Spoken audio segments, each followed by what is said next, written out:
Hello everyone, welcome to the new video. So today we are again back with some DevOps interview questions. So yeah, let's go and discuss. So the first question is that what is the difference between API gateway and load balancer? Because API gateway also routes the traffic of API requests. Suppose if GET requests come, then it will route the traffic to the server, which is, we can and configure that to the servers where we have stored the details, or to the URL, or where we have where from where we can fetch the get details, or we can give accordingly in API gateway that what if post requests come, then this URL has to be routed, like to this URL the request has to be routed.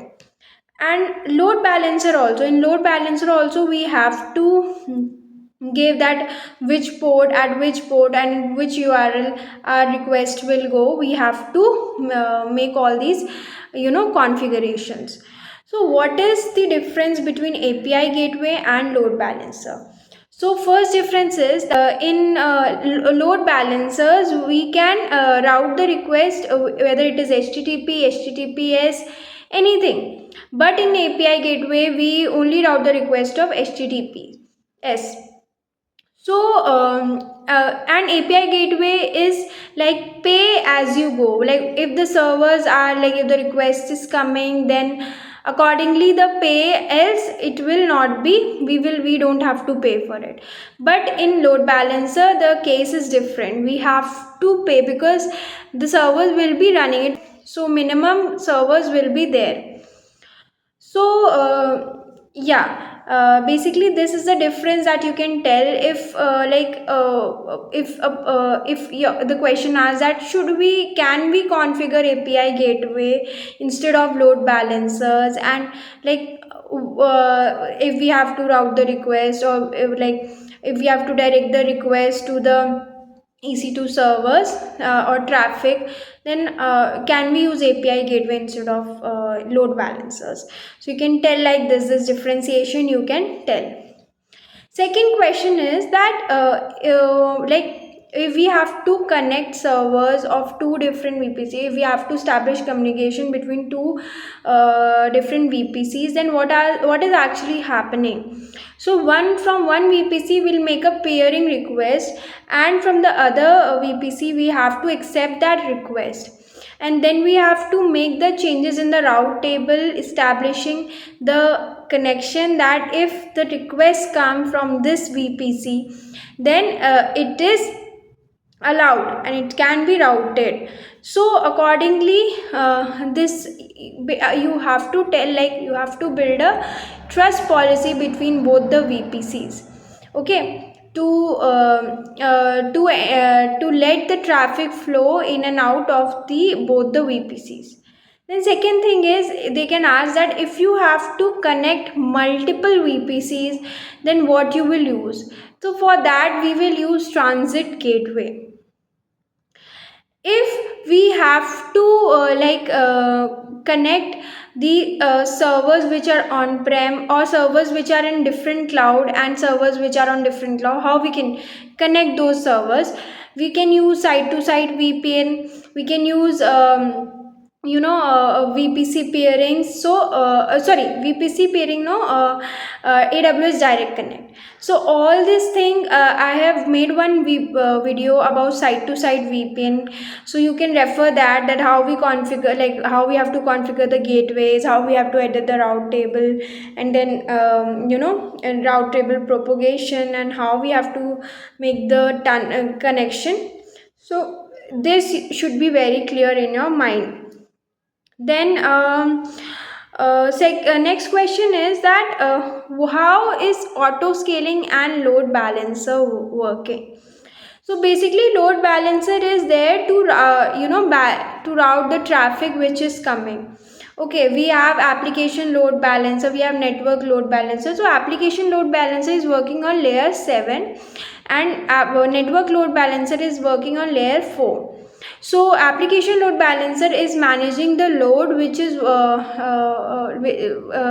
HTTPS traffic which is coming, while network load balancer is managing the network load like the TCP or some request like this, when the traffic is flowing or getting transmitted.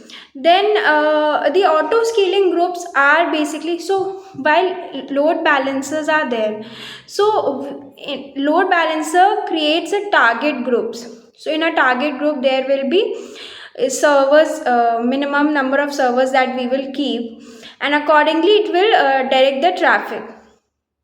So how many, in these target groups, how many servers should be there, and if, like, how we will define that this minimum, maximum and desired configuration, this we have to define.